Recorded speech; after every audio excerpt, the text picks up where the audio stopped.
খেৰণিৰ ঘটনাটো এইটোৱে যে কাৰ্বি ৰাইজৰ মনত এটা ধাৰণাৰ সৃষ্টি হৈছে যে কাৰ্বি আলঙত অনা কাৰ্বিৰ সংখ্যা বেছি হৈছে, তেওঁলোক 35% হ'ল আৰু অনা কাৰ্বিসকল 65% হ'ল।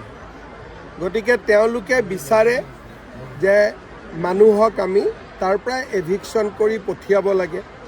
VGRত বহি আছে, PGRত বহি আছে, চৰকাৰী মাটিত বহি আছে।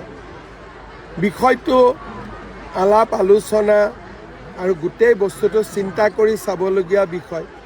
35% সংখ্যাটো ক'ৰ পৰা ওলালে সেইটোও কোনেও নাজানে।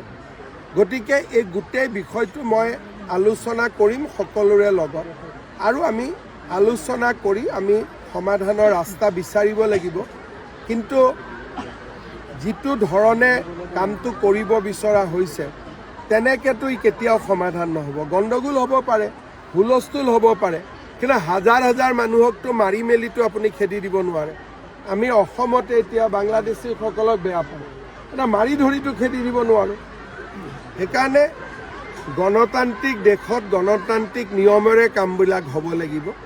মই বিষয়টো চাই আছোঁ, আশা কৰোঁ পৰিস্থিতি ভাল হ'ব।